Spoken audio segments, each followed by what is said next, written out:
Hey, what's going on, everybody? Welcome back, or welcome maybe for the first time. You're in for a doozy if this is your first experience. Whistlekick Martial Arts Radio. I'm Jeremy Lesniak, joined by my oft co-host Andrew Adams and good friend Jason Brick. Welcome, gentlemen. Thanks for being here. And on today's episode, we are going to, on the fly, with no prior preparation, invent a martial arts holiday.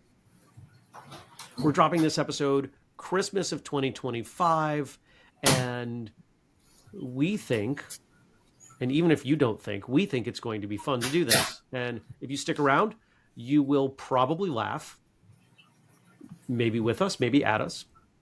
We won't know either way, and that's fine. But the martial arts world deserves a holiday, and so that's what we're going to do right now. Gentlemen, yeah. I don't know if we need more in our intro. I think that's good. I think sounds good. I think everybody listening will know that of the holidays that we're speaking of that we all know about: Christmas, Hanukkah, Kwanzaa.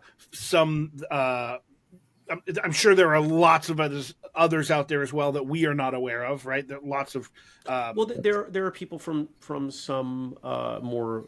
I will call them natural inspired faiths that look at the solstice as a significant time, right? Yeah. And Christmas and Hanukkah, Christmas is also a hijacked solstice festival anyway. We're all celebrating the solstice. But yes. So we're not going there. We're not going there on this episode. But yes. We might need to keep Jason reined in on this episode. That might be the wild card here. But I'll be honest, there aren't too many people that if I sat down and said, okay, I'm going to invent a holiday with someone, there aren't too many people in the first crop of people that I would want to do this with other than you, Jason. And of course, Andrew, because we always come up with fun stuff together. So, and then we all know, or a lot of us may know, that Seinfeld created Festivus. Mm-hmm.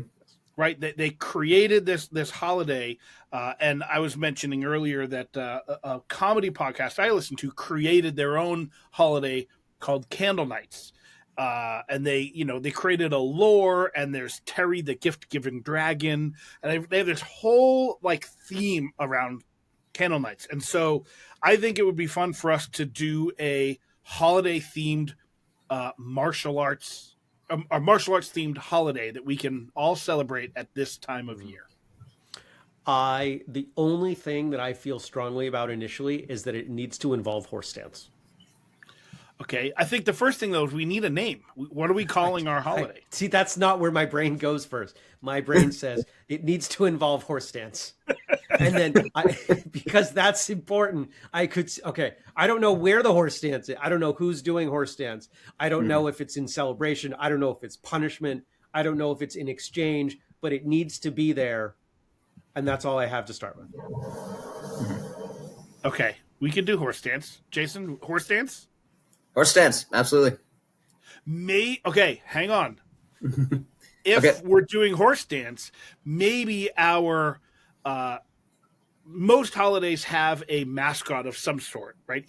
Even if it's, for those who do Christmas, you've got Rudolph, or you've got Santa Claus, or you've got the snowman or whatever. Maybe it's a horse. Maybe our holiday mascot is a horse.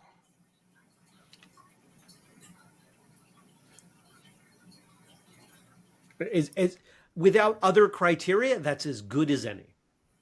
I think all of this is in pencil at this point. Yeah. And I think that's okay. Yeah, for those who are only listening to this, the look on Jeremy's face there, which was definitely I hate that, but I can't think of anything better, so I suppose we're going to go with it. Was the exact expression going over his face. I don't see the dots connected yet, and that's okay, right?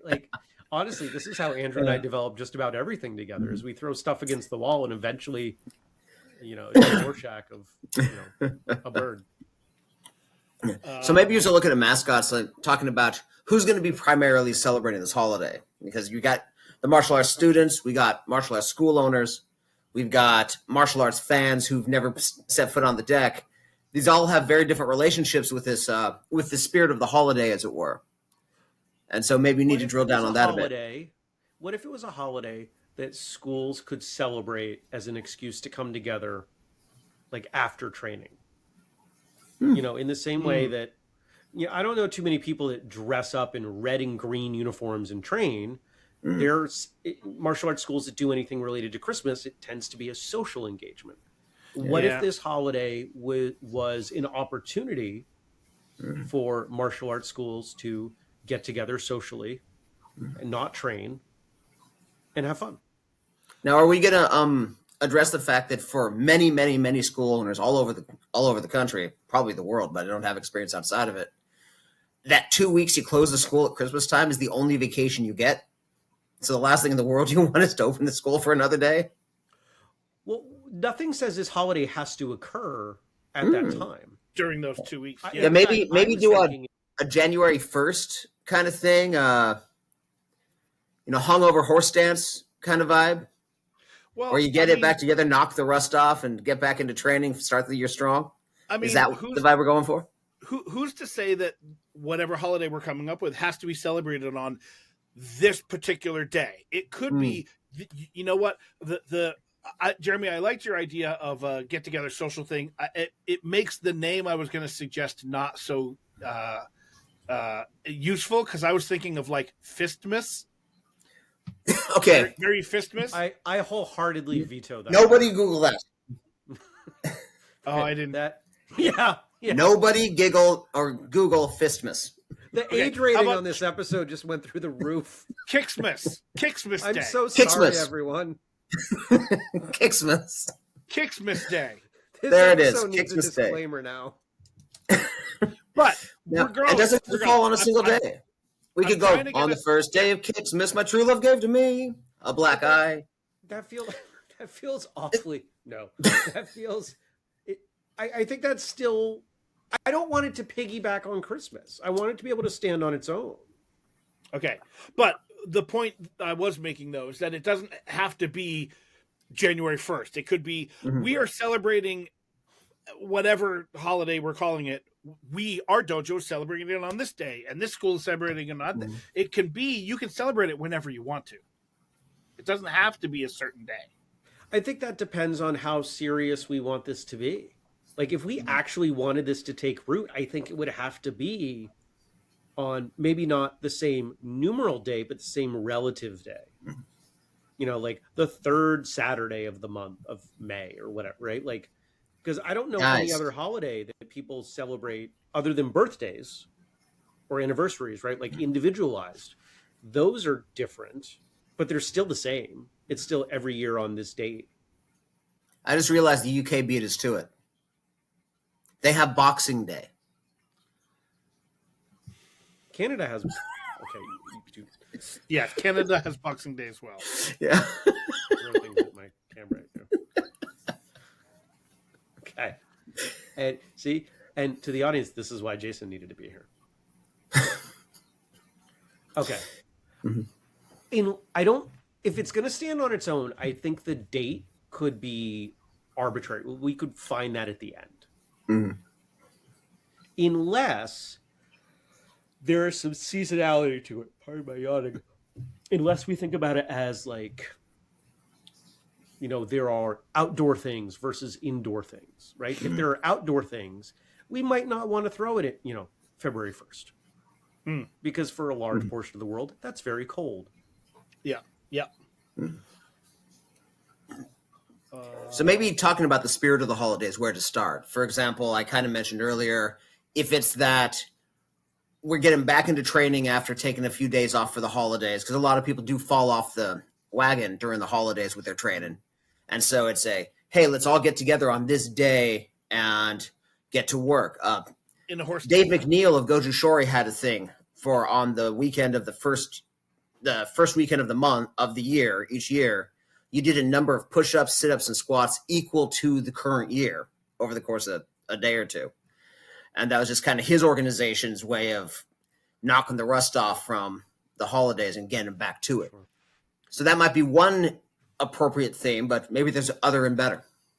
There's something interesting about the idea of doing it like the last Saturday of January, Mm. because you get a lot of people that start anything the beginning of the Mm. month. Oh, It pulls them through to the end of the month. There's a social component there, right? Like, hey, we're all going to train really hard this month, and then we're going to get together and we're going to have, pie or whatever. And So if we're going to do that, it should be on March 14th. If we're going to have pie. oh, okay. I thought you were going Ides. I was like, I don't see what Caesar has to do with this. Okay. Granted, it's the day before the Ides, but Yeah. pie is good, Mm. but pie is Yeah. also messy. yeah, and Like martial arts training. Good but messy. true, but I think we're getting. I mean, I thought anyway. The whole point of this was to put it around the holiday season. And so I think March pushes it out. I like the idea of late No, January. I was just going for a math pun. I'm not Yeah. attached to math to March in any way. Um, I like your idea though, Jeremy, about a holiday that picks up right as everybody's about to quit their New Year's resolution. Yeah. Because get all those people who signed up in early January because of how New Year's works for a lot of minds, but realize that this means time and effort and commitment more than they maybe imagined, and so you suddenly don't see them by Valentine's Day.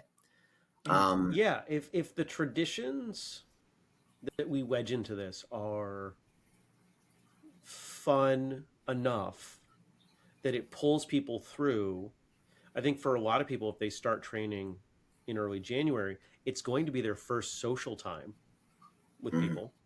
Yeah. Outside of beginning and end of class. And so then if some of the traditions that are worked into this build bonds, people are that much less likely to quit. So I'm imagining, like at family reunions, put aside some of the more toxic components that can happen at family reunions, but there will often be silly games, like if it's a big family, like a 3-legged race.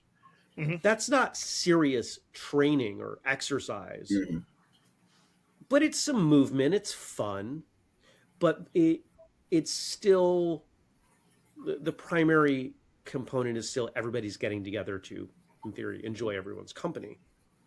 And so I think that's a pretty good model, but maybe there are a handful of traditional physical challenges that are silly, like limbo. Limbo is a physical challenge, but it's very silly. And very few people get upset when they knock the stick over. Yep. They're Or just like, wheelbarrow races. Right. Like that sort of a thing. But Wait, we have a wheelbarrow? No, like wheelbarrow Why races. didn't you list that among our assets in the first place? No. that one did not land. That was good. It will with anybody I care about. If you don't know the Princess Bride, I don't want to know you.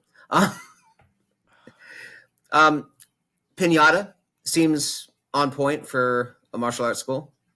A pinata. Yeah, be that's a interesting. great idea. But you can't use a stick. You have to use nunchaku. Ooh, katana.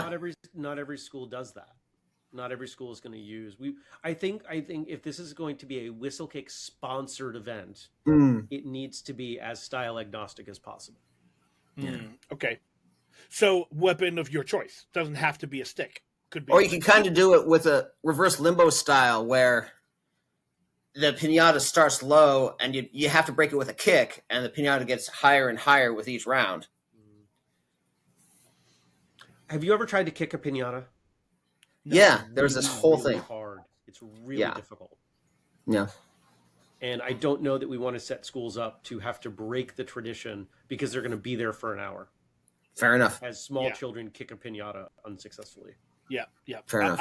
I think just use whatever weapon your school would like to use. Anything from a broom to a sword to nunchaku to tonfa to whatever, right? And I think that could be a fun way that schools could kind of individualize on some tradition. Mm. We always use this old rusty pair of sai to open the pinata. Yeah. Yeah. And if they don't have a pinata, it could be a paper bag, right? It could be, there are a lot of ways you could substitute for pinata. But I'm thinking the pinata should not just be default to candy, because let's face it, martial arts schools tend to pitch health, exercise, fitness, and just loading up a bunch of corn syrup in solid form doesn't seem consistent with that. Filled with mouth guards?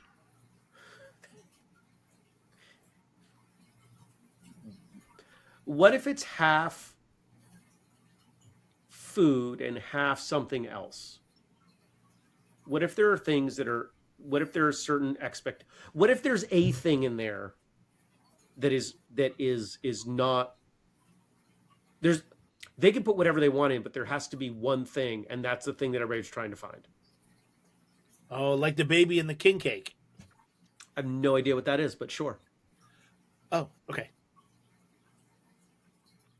So what I'm envisioning there, I like the idea, but in principle, so we got people with weapons and the pinata breaks. And then every child in a 10-foot radius charges into the pile of candy, trying to be the first one to grab hold of the thing. And this, yeah, so this is where using bladed weapons or pokey weapons might not be the best thing. But that's why we're not stipulating what can be done with it. Yeah. And let's face it, if you used like a paper bag, you can punch that open. If it's packed tightly enough, that'll punch open. Yep. And it's also a heck of a lot cheaper and easier to find. Yeah, also true. And then it could be individual, where there's not just one person breaking the pinata. Each participant could do it. There could be, everybody could have their own pinata. Yeah. I mean, there's a, but what's that one thing that has to be in there? A mouth guard. I don't like that idea. Why? It's useful. What am I missing? I've never been excited about getting a mouth guard. I think it should be something that people are excited to have. Putting a mouth guard in it feels like the same as putting toothpaste in someone's stocking, which, by the way, if you put toothpaste in someone's stocking, you're a sociopath. Note to self, take toothpaste out of my wife's stocking for Christmas. Those are groceries. Those are the same people who put the little box of raisins in your Halloween candy basket. At least that's food. At least you're like, okay, raisins. Some people like raisins. Mm-hmm. I have this issue of giving people things that they need as gifts. It bothers me. Yeah. Toothpaste. I mean, all I heard there was we were trying to figure out what to put in there. And Jeremy's like, toothpaste. So Jeremy recommended toothpaste, which I think, and I think you'll agree, Andrew, is a terrible idea. Yeah. I'm trying to come up with something that would be small enough to go in a pinata. That would be useful for everyone in every school. What if it's a handwritten note? And then it's folded like in a football. Could be folded, fancy. Could just be folded. Could be crumpled into a ball. And what's the handwritten note say? You win? No, I don't know what it says yet. We might need to put a pin in that and come back. But if it's a handwritten note, it could be something that if a school is doing one for everyone, that would scale. Mm-hmm. That would work. Yeah. Maybe should we talk about what some of the if we're going to call them challenges, what the challenges are? Well, we already talked about wheelbarrow race and limbo. I was offering limbo as an example of this sort of challenge. I was not necessarily. I was not at that time, at least, proposing limbo as one of them. Okay.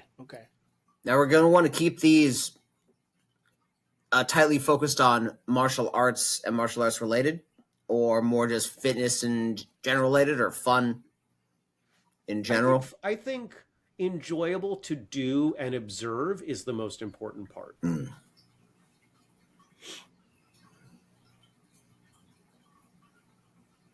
I think some of them can involve directly applicable martial arts skill, but I don't think all of them should. I got one. Okay. Maybe your school uses bow, or maybe you call them staff, whatever, or maybe just stick or whatever, but you have it on the ground and you have to use one foot only to roll it and scoop that same foot underneath it and lift it up. So that actually approaches a question I had. So one of the issues with physical activities that are fun to do and fun to watch, anytime we think of one, it immediately becomes part of the warm-up in the kids' class if we're doing our job right. So do we want these activities to be things that the student body will recognize from class, or should they be completely unique and new to them except for this special holiday? Good. Like the thing you described, Andrew, is fun, but it's if you're learning a bow staff kata, you've already done it enough times to cuss about how bad your toe hurts. Yeah, I don't teach staff forms. Okay. And it also, my only issue with that is that you can't substitute a broom for that one. That's true. Well, you can substitute a broom handle. But most people have brooms that don't disconnect from their handles. Oh, I'm not familiar with those. Okay. That's fair. Most cheap brooms, the handle isn't separate. Yeah. But to answer your question, Jason, I think they should be special. I think they should be things that are not typically done outside of this event. So one thought that we could do, and this would also allow in each individual school to paint it their own way. There's a lot of drills that we're used to in class. I'm thinking about the kids class because most of us, the majority of the students are kids. But they become hilarious when you watch a parent try to do the same thing, or the partner drill is now between a child and a parent instead of two people of the same size and the same level of skill. And then also that kind of incorporates the family aspect that should be an important part of every holiday. Like the piggyback run, you get your partner on your back, run across the deck. All of a sudden you got a 9-year-old doing that with their mom. I think at least some of these, if not all, could be done in a format where it's the last person doing the thing. So like if it's horse stance, everybody get in a horse stance, the last person to stand up wins. Okay. See how he snuck horse stance back in there? That was good. That was a good callback. Good job. Yeah. Well, because everybody can do horse stance for a second. Yeah. True. And we can incorporate it with Andrew's thing. So, that you do the real deep horse stance where you can lay a staff across the thighs without it rolling off. And then when it falls off, you're out. But you're required to then do the little flip, or you can reset by successfully doing the flip, and then you get a second go. Okay. So Yeah. That was gonna say that would be fun. That could go. We're in the same ballpark on that. What else could we do for some of these? And I don't know that we need to come up with what they all should be. I think if we come up with 2 or 3 examples, schools will say, I like that. I don't like these other 2, but we've got these other 5. I think they need to be things that are things that can be cheered on that are challenging, but people will feel good about doing them, right? Like if you're one of the last, 4 people in horse stance and you got a couple dozen people around you cheering you on and your legs are shaking, like that's kind of a fun experience. Yeah. Type 2 fun anyway. Yeah. We could, people are going to default to some form of calisthenic on that. Pull-ups, push-ups, monkey squats, whatever. Some people will want to do that, and that can always be fun. I think some variation of push-ups. Yeah. Because most schools do push-ups. I think, again, it could be like a last person, Yeah. if somebody's counting. Yeah. That could work.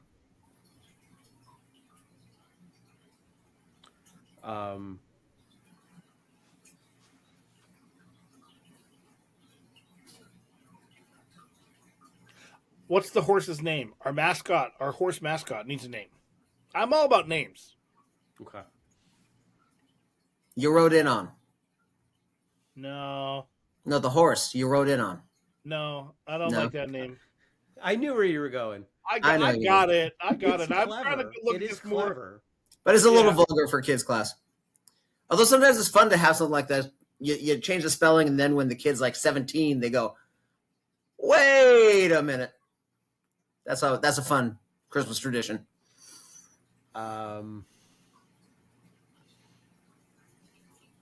Garyll. Huh? Garyll. We'll name the horse Garyll.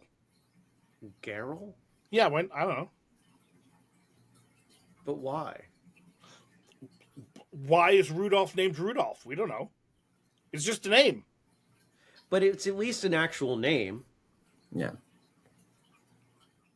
I'm It's pretty actually sure named name after Rudolph the predates Danish Rudolph. saint Rudolph, but that's beside the point. Is that true? No, not even a little bit. Okay.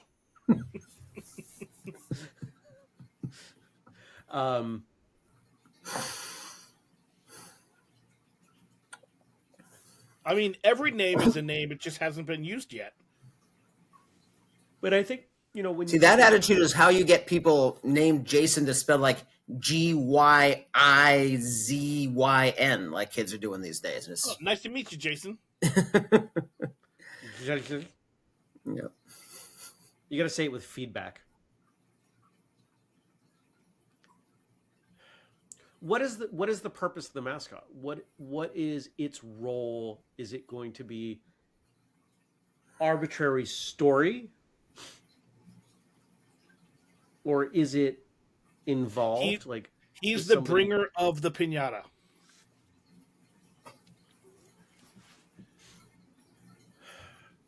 So my only issue with that is that suggests someone has to walk around as the horse on all fours. No. Doesn't that? I don't think so. Now, could you choose to do that? Absolutely. But you don't have to. Just like schools that choose to have a Christmas holiday class, whatever, someone can dress up as Santa Claus, but you don't have to.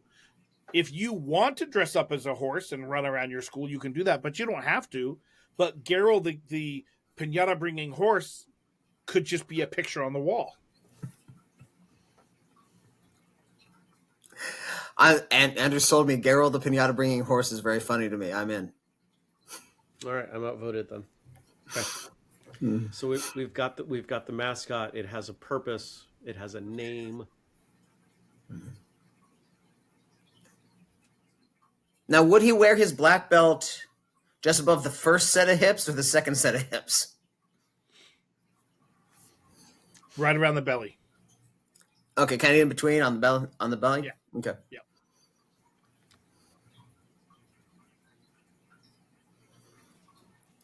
Jeremy's looking at us like he's so disappointed in the both of us right now. No, I'm contemplating whether the horse should have whether it's a tie.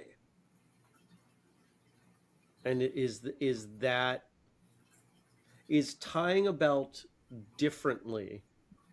So, small deviation. Andrew, we might have to tackle this another time. If we reached a point in society where, let's say, other species, aliens essentially, came to Earth and became part of what we did, and they wanted to train in martial arts, but their anatomy was sufficiently different that uniforms and the tying of the belt required change, would that be okay? So imagining a horse-shaped alien, the belt around the waist, it's going to move a good amount. Would having that horse wear a tie on their neck be a more appropriate choice? I think Now we that can it's- slide past that question. We're going to have because to for right now, but if their that was anatomy, what I was thinking about when you thought I was disappointed. if their anatomy is so different that that's a question, then their anatomy is going to be too different for kung fu or capoeira or Brazilian jiu-jitsu That may not be true. to work. I'm telling you, there's another episode here. Okay. Okay, I think since we're on the Garyll the pinata bringing horse, I guess we should determine, is it an anamorph, like a standing on two legs like a Ninja Turtle, or is it still just looking like a horse on four legs? Because that makes I a think difference. it's a normal horse. Okay, so if it's a normal horse, it doesn't get a black belt, because that would look too silly, even for me.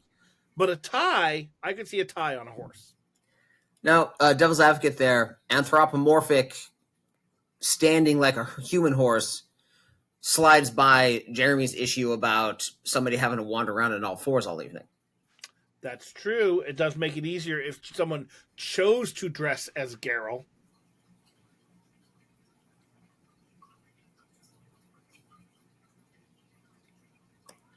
I mean, it could be either. You could school could choose to make it on two legs or four legs. Yeah. One of the things that we've found, Andrew, at all the events that we've ever hosted is that some of the best stuff occurs as organic advancement from the attendees. Mm-hmm. Us laying out parameters on some of these things, but not finishing all of the thoughts to massive detail might be in our best interest. Yeah. There's a horse. The horse is involved. The horse brings piñatas. And people could decide what they do from there. Yeah. Okay. Yeah. I dig it. Yeah, I'm down. So we've got a when. Mm-hmm. We've got parts of the what. Now, what did we determine was the when? The last Saturday of January? The last Saturday of January. Okay. Okay, so if you're listening to this... Or we could call it the last weekend of January. Last weekend. Okay, sure. Right? That could be Friday night. The opportunity, depending on how days fall, you could pick a Saturday or Sunday. Different schools have different cultures around when they would do these sorts of things. Mm-hmm. I don't think we need to pigeonhole it to Saturday. Yeah. So if you're listening to this the weekend, the day it comes out, you've got a month to plan. Yep. Get going on your... We need a name. The Holly Fist Festival. I don't know. See, holly still becomes derivative of Christmas. See, to me, holly and mistletoe and all that stuff is just holiday. I don't see it as... It's like Frosty isn't Christmas. Frosty is holiday. Yeah. Although mistletoe, holly, Frosty, they're definitely expired by the end of January. True, you're right. Frozen Fist Festival. No, because not all schools will be cold in January. Right. That doesn't work.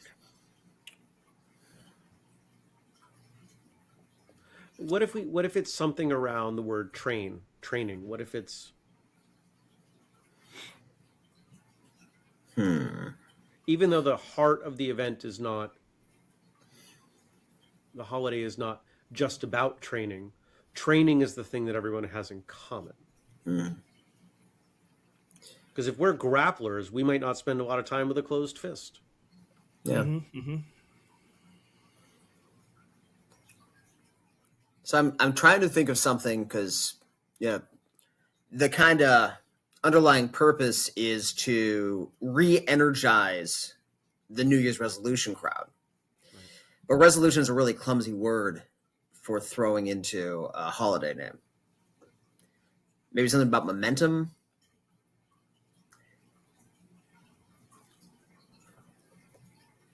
Holiday, harmony, training, holly. A lot of mine are revolving around frozen or snowflakes, but that's because I live in New England, right? And it's really cold right now. I'm thinking of something. So I'm essentially trying to work out a little bit from Martial Arts Day to something that's has a little more spirit to it. But I think having, you know, there are a whole bunch of, at least in the US, we have all of these such and such day, you know, National Matchbook Day or whatever, right? Like, and they're all so super specific that nobody celebrates them. Yeah. Nobody gets excited about National Jello Mold Day. Oh, I suspect they do in Minnesota. There's some ants in Minnesota who definitely get excited about National might. Jello Mold Day. They might. But you see my point? Like it's Yeah. too narrow, right? Mm. So if I'm concerned if we make the name of the holiday too narrow, it doesn't help us.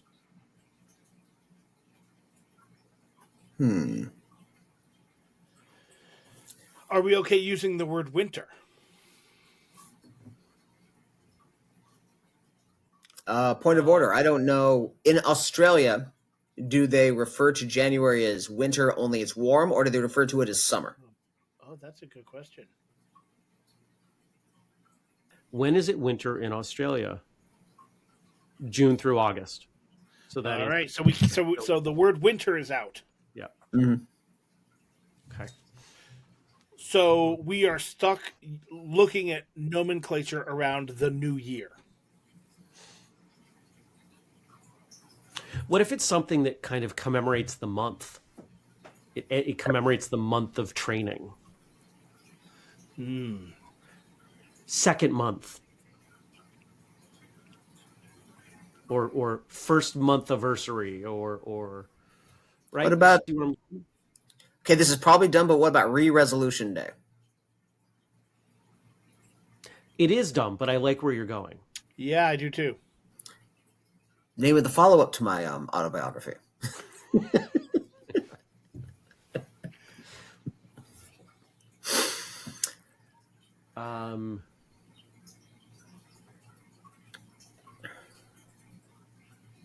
Recommit day, recommitment day, recommittal day, See, all of that sounds. I think that could be part of it,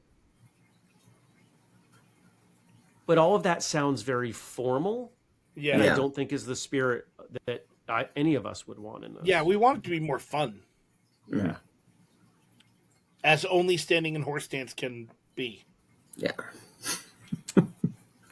You know, we could push for sponsorships right out of the gate and call it Toyotathon.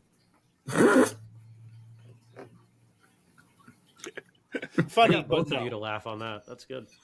That's a good one.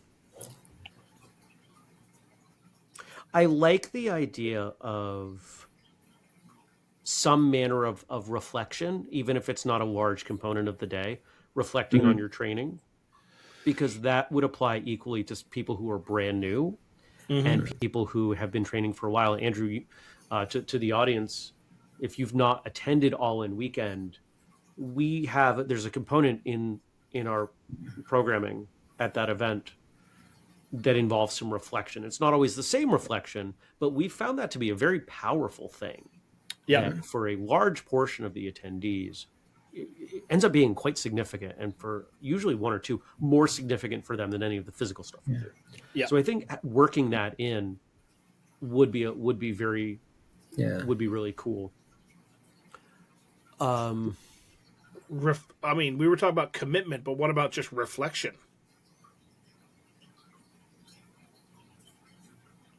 But yes.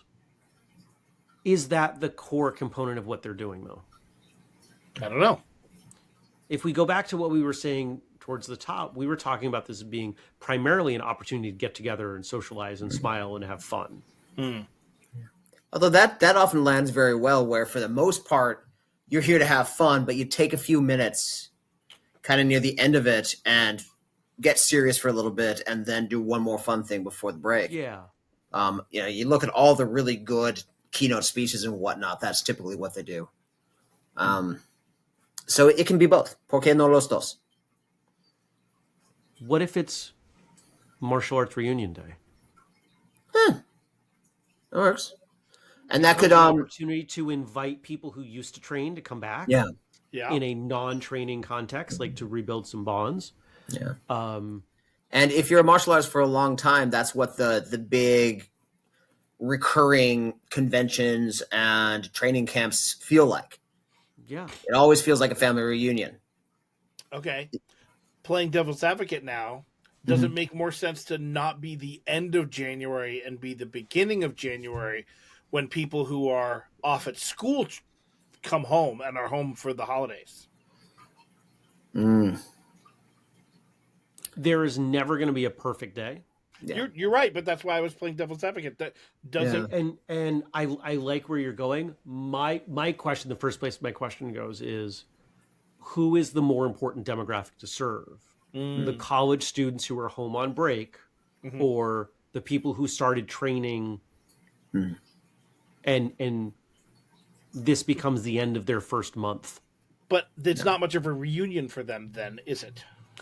Well, I'm not saying I like the word reunion, but that's the closest that I came up with. Okay. All right. Yeah. I'm looking for some manner of synonym, and I'm gonna do that right now on my phone while we're talking. It's also, there's nothing that says that we have to figure all of this out today, right now. The people listening or watching could have ideas that would be great, and we won't know until this episode comes out and they comment in our Facebook group, or they comment on YouTube and tell us their thoughts, which you should definitely do. Yeah, leave your suggestions in the comments and be sure to like and subscribe. Absolutely. I'm getting the word rally. Rally. There's some connotations to rally. There can be. Assembly. Rebound. Definitely not rebound. Maybe we go with Andrew's idea and leave it to the listeners. See what they have to suggest. I think we need a name. I think of all the things that we hand them, I think the name is the most important. I think it's the last piece we don't. Fair enough.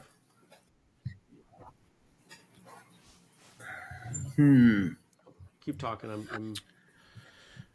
Yeah. So we're thinking. So the spirit of the holiday is to inject additional motivation and momentum into new students who are reaching the last month of their training, to bring in a few old students who, life got in the way and they stopped training for a while and they need that excuse to get back on the mat, that amnesty day where they can come in and not feel guilty for not having been to class for a while. That kind of vibe, that's what we're looking at. Yeah. United Martial Arts Okay. Day. Martial Arts Assembly Day. Evergreen. Can we put the word evergreen in there somewhere? It's fairly... Explain. I don't know. It's fairly not specific. Like, it's not... Evergreen is not a Christmas word. Evergreen is not a Hanukkah word. It is a type of tree. It's a marketing buzzword. It is. Like United Martial Arts Day is good, has the same issues where it's good, but it feels like something developed by a committee. And I realize that because there are three of us, we are a committee. But it lacks punch. It feels like something on a corporate mission statement, Yep. And corporate mission statements very rarely make excellent holidays. Does it need to be a made-up word? All words are made up. Does it need to be a newly made-up word? No. But Holiday it could be. Reunion, Martial Art Reunion Day. Martial art. Something about horsing around.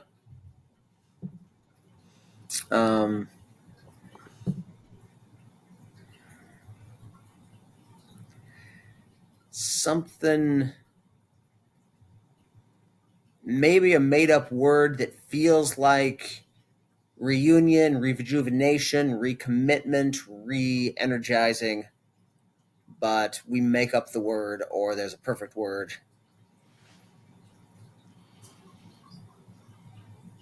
Ambitioning Day. Ambitioning? Yes. Ambitioning Day. All right. Okay. I don't hate it. I hate it so much less than I thought I was going to when I was reading it. I thought I was making a joke, and then I heard my own voice. Because what Third is volume ambition, of right? You're my looking autobiography. forward. Yeah. You're setting goals. Yeah. You're excited.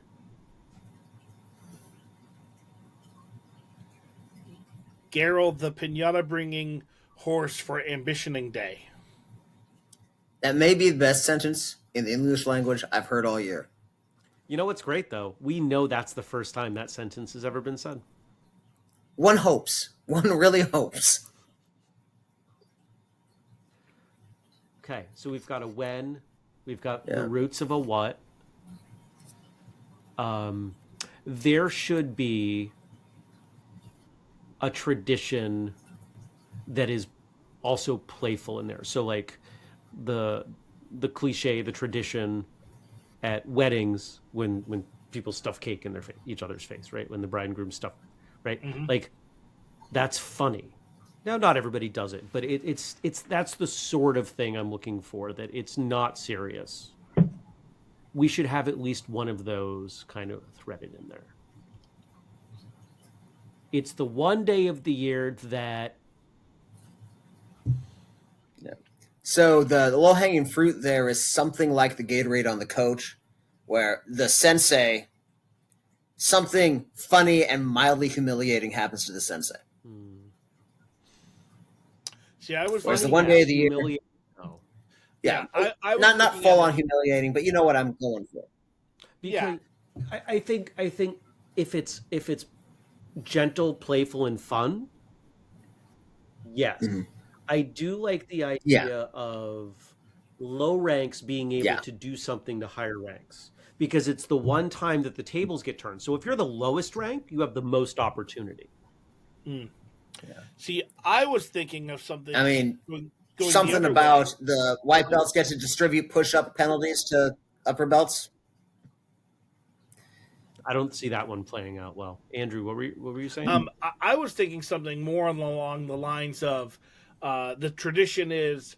I was thinking the instructor, but maybe it could be the lowest ranked student, has a special bell, and 3 times throughout the event they can ring the bell whenever they want to, and everybody has to do something. Like what I don't know what that thing is, but they have control. What if it's a kazoo?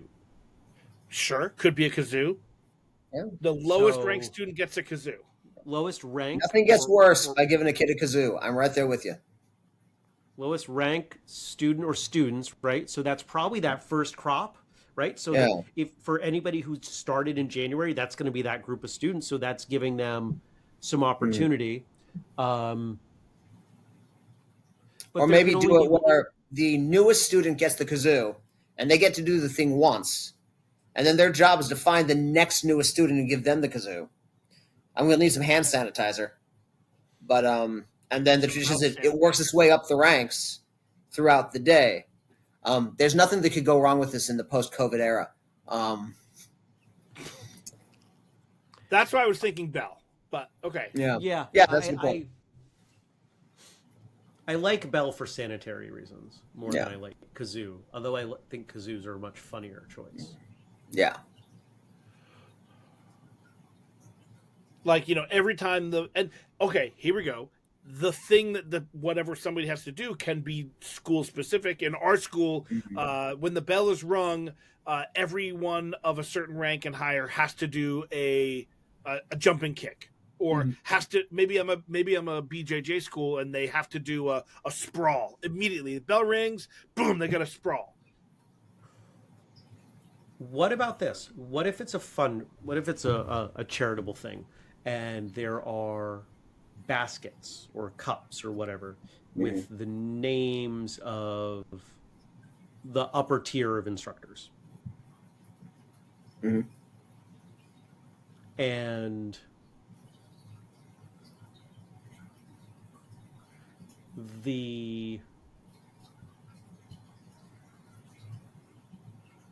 cup or basket that gets the most money, we'll say money, put in it, that person has to do a something. Now, is this an addition to or a kind of pivot from the Bell Kazoo idea? I think it's a bit of a pivot. Okay. Because I mean, it's a cool ancillary event. What I'm struggling with is knowing the tremendous breadth of cultures at martial arts schools. I'm not coming up with anything that would work in even most schools. I don't know, I think Andrew's idea, leaving the specific task open, would play in most martial arts schools. I think for this one they're going to need an example. An example could be everyone from a certain belt rank and higher have to do 5 jumping jacks. Like, I could be in the middle of talking, like I'm at this ambitioning day, and I'm talking to you, Jeremy. We're hanging out. We're like, we're eating our food. The bell rings. Oh, shoot. We're in the middle of our conversation, but I now have to do 5 jumping jacks. Or it could be a burpee or... Exactly. And or it could be a jumping spinning kick, which means I have to put my food down and get to a safe environment to do... Probably a squat jump. Probably a squat jump is that way, because if everybody jumps in the middle of a milling social situation, everybody sprawls into a push-up, someone's going to get kicked in the shins. But like a squat jump has the lowest horizontal footprint. But again, we make it. We allow the school to do what they want to. Yeah. Okay. And we give that as the example. So this the schools can still leave it up to them. Is it the youngest low rank, all of the lowest ranks? Is it one of them is drawn from a hat, becomes a position of honor?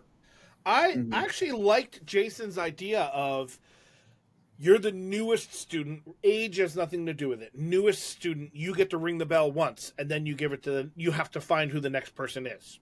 I like that because it allows it encourages talking and interacting with other students. I like that. And then it also continues through the night. Correct. And you can only do it once before you hand it on. Mm-hmm.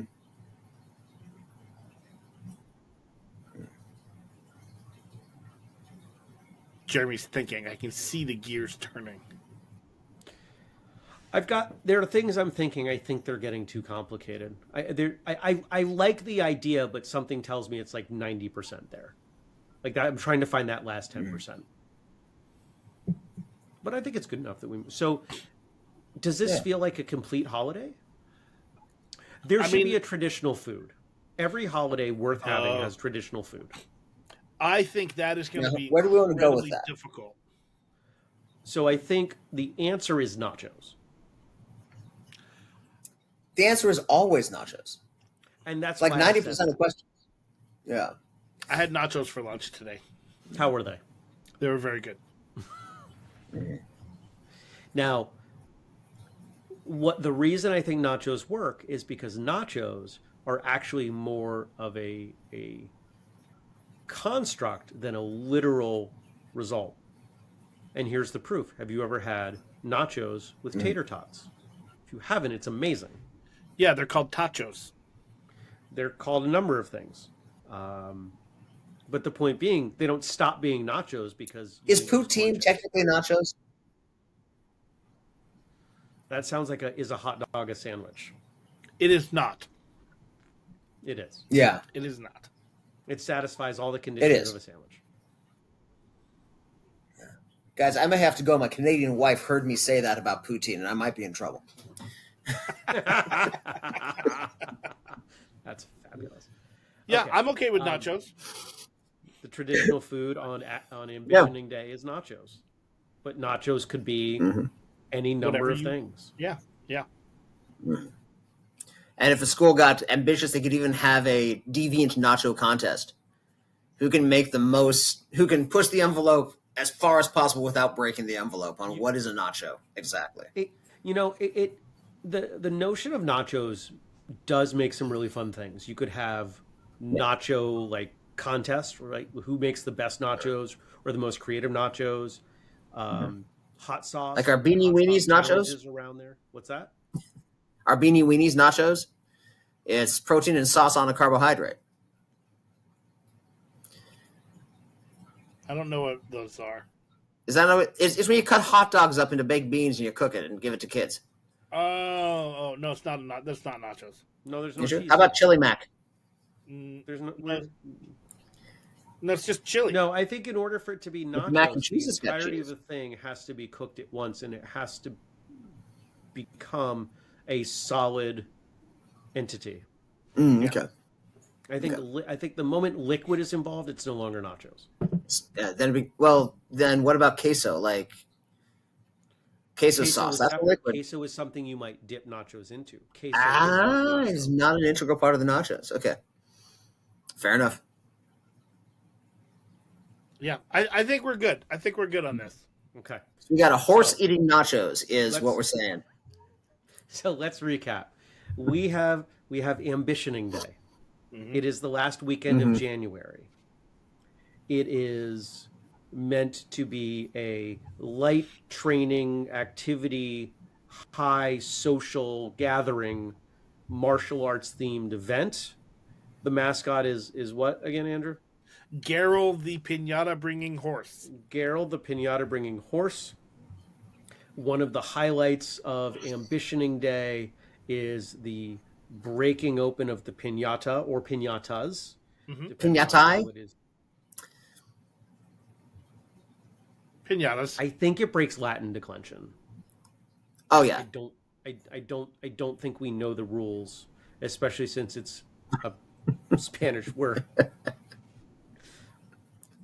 Which has nothing to do with Latin. I'm pretty sure it's pinatas. I'm quite certain too. I just wanted to see the look on your face. Okay. This episode is brought to you by Chaos. Within the pinatas are nice things that have been written by people to people. So that could be fun, even if it's just one pinata. You could write a couple nice things about a few people in class and put them in. People get nice things said about them, right? You've got the bell or the kazoo or the whatever notion where things kind of move up the rank line. I still think there's something more that could be done there, and maybe this is a place where the audience gets involved and contributes their ideas. We honestly maybe something about if it's over at say 4:00 in the afternoon, right? Something special for the last person to be holding the bell. The person holding the bell who hasn't rung it when the time goes. No, that doesn't work because then the person who gets it just will never ring it. I do think there's something about unless you make it a thing unpleasant. Occurring time-wise and a who's holding the bell, like a musical chairs sort of deal. I do think there's something interesting there, and it's kind of neat that you brought that up, Jason, because that's where my brain was going. I was trying to find that. What else did we say? So the challenges. So we talked about, last horse stance. Yeah. Stancing. Yep. And or, some limbo or some other things. The food is nachos. The food is nachos. Yeah. I think that's pretty good. At least I want to celebrate this. This sounds great. I would celebrate it. Yeah. So we're going to drop this episode Christmas of 2025. I really want people to respond on this one so we can take and try to incorporate ideas and flesh this out. And I will absolutely put together a blog at whistlekick.com on this. So there's the official recommendation of what Ambitioning Day is. And use the hashtag. And the reflection. Day. And the reflection part, I think, is important. Yeah. And use the hashtag Ambitioning Day. Ambitioning Day. I'm gonna do a Google search to see if anybody has come up with has anybody done this Ambitioning Day. I'd be so sad if they have.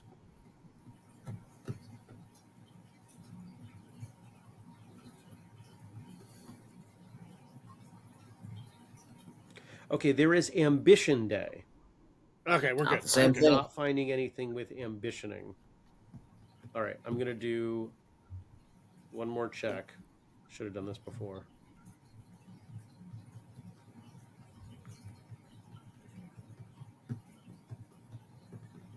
It is an actual word. Ambitioning is a word. I love it. Yeah, it is. I'm Perfect. glad to know that. That's new on me, even. So we're good.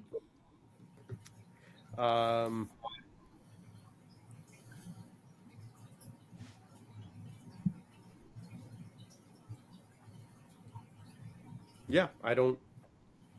It is a song by someone as well. So we do not condone the song necessarily. Okay, well, great. Thank you. Thank you, gentlemen. Jason, Yes, 30, sir. 30 seconds. What do you do and where do people find you doing it? I'm Jason Brick. I write stuff. I go on podcasts. I have a podcast, Safest Family on the Block, where I talk to families about how to keep their kids safe on everything from crime prevention to fire response to emergency prep to nutrition and mental health. Find me at brickcommajason.com, safestfamilyontheblock.org, or track me down on Facebook. Andrew, same question. Oh, everybody knows how to find me. Andrew at whistlekick.com. What do you do?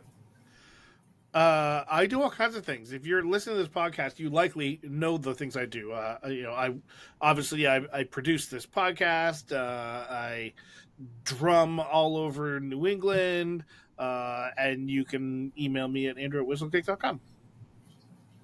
And I'm Jeremy at whistlekick.com.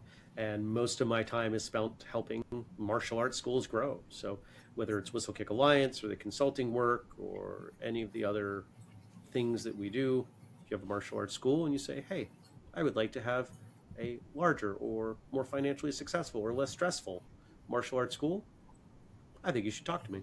Jeremy at whistlekick.com. Thank you, all of you out there. Thank you, Jason. Thank you, Andrew. This was a lot of fun and probably the most fun we've had on the show with a topic that we generated 7 seconds before we started recording it. And that's true. That's saying a lot. I look forward to seeing all of your Ambitioning Day photos.